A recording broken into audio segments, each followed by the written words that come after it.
If you're enjoying these videos, please support the channel.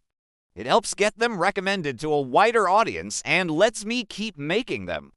Most of the best-known body swap movies are comedies, and many of those follow the age gap pattern of Freaky Friday, a 1976 adaptation of the Mary Rogersian novel where a mother and daughter inhabit each other's bodies for a day. The Rogers novel has been remade by Disney multiple times, including a 2003 version with a new legacy sequel, and the late 1980s body swap boom featured several male versions of that same basic story.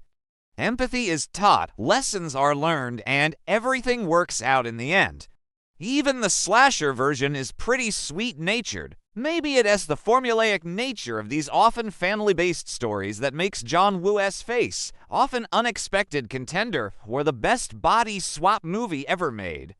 Technically speaking, FBI agent Sean Archer John Travolta and maniacal terrorist Castor Troy Nicolas Cage-Travolta actually swap bodies in this 1997 sci-fi thriller. The movie doesn't even appear on the Wikipedia master list of body swap texts. No one's consciousness is magically displaced.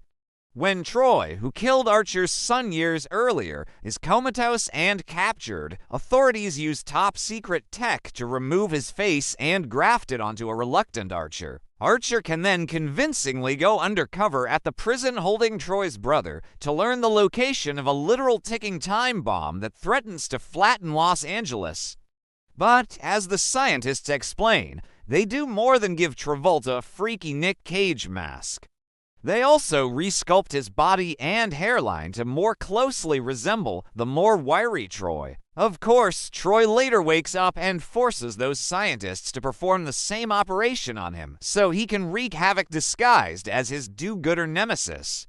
The sci-fi stuff is used to convey that, for all intents and purposes, Archer and Troy now inhabit each other's full physicalities. When Troy, now played by Travolta, encounters Archer, now Cage, later in the film, he laments, "I don't know what I hate wearing more. Your face or your body, strictly speaking, this doesn't make sense coming from Troy. We know Archer had his love handles lasered away to look more like Troy. But did Troy force the scientists to somehow replicate Archer's slightly heftier frame on his own body? Yet, it makes intuitive sense as part of a body swap narrative. Troy and Archer aren't just donning Mission Impossible masks. They've switched places physically and spiritually. Woo's famed Hong Kong action films often pit cop and killer against each other in stylized studies of duality, even if they sometimes wind up in alliance. So it makes sense that his American action movie that best replicates his Hong Kong sensibility also deals with that divide with a sci-fi twist. Face Off also performs a twist on the usual dynamics of body swap movies, which tend to involve the switched parties looking at each other's experiences with newfound empathy. That never really happens here. Instead, both men interrogate their own identities.